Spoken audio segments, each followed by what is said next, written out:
നമ്മൾ എന്തിനാണ് വെറുതെ നെഗറ്റീവ് ചിന്തിച്ച് കൂട്ടുന്നത്? നമുക്ക് പോസിറ്റീവായിട്ട് ഇരുന്നാൽ പോരെ, ബി പോസിറ്റീവ് എന്ന് പറയാൻ എളുപ്പമാണ്. പക്ഷേ ഓരോരുത്തരുടെ ലൈഫിലും ഓരോരോ ഡാർക്ക് ഫേസസ് ഉണ്ടായിട്ടുണ്ട്.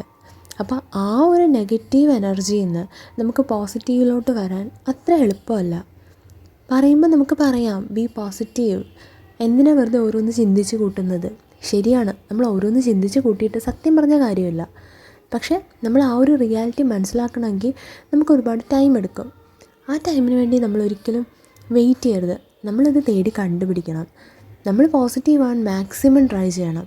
എന്തൊക്കെ നെഗറ്റീവും എന്തൊക്കെ ഡാർക്ക് ഫേസും നമ്മുടെ ലൈഫിലുണ്ടെങ്കിലും ലൈഫ് മസ്റ്റ് ഗോ ഓൺ എന്നൊരു ഇത് മാത്രം നമ്മൾ വിചാരിച്ചാൽ മതി. ഒരിക്കലും നെഗറ്റീവ് വിചാരിച്ചുകൊണ്ടിരുന്നാൽ ഒരിക്കലും നമുക്ക് ലൈഫിലൊരു ഗ്രോത്ത് ഉണ്ടാകത്തില്ല. സോ എന്തൊക്കെ നെഗറ്റീവ് നമ്മുടെ ലൈഫിലുണ്ടായാലും നമ്മൾ പതുക്കെ അതിനെ മറികടക്കാൻ ശ്രമിക്കുക. ഒരിക്കലും ആ ഒരു നെഗറ്റീവിൽ നമ്മൾ സ്റ്റക്കായി പോകരുത്. അങ്ങനെ നമ്മൾ സ്റ്റക്കായി പോയിട്ടുണ്ടെങ്കിൽ അതിനെ ഓവർകം ചെയ്യാമെന്ന് പറയുന്നത് ഭയങ്കര ബുദ്ധിമുട്ടായിരിക്കും. സോ നമ്മുടെ മൈൻഡിൽ എന്തൊക്കെ നെഗറ്റീവ് ഉണ്ടെങ്കിലും അതൊക്കെ ഡിലീറ്റ് ചെയ്തിട്ട് അവിടെ പോസിറ്റീവ് ഫിൽ ചെയ്യാൻ ശ്രമിക്കുക.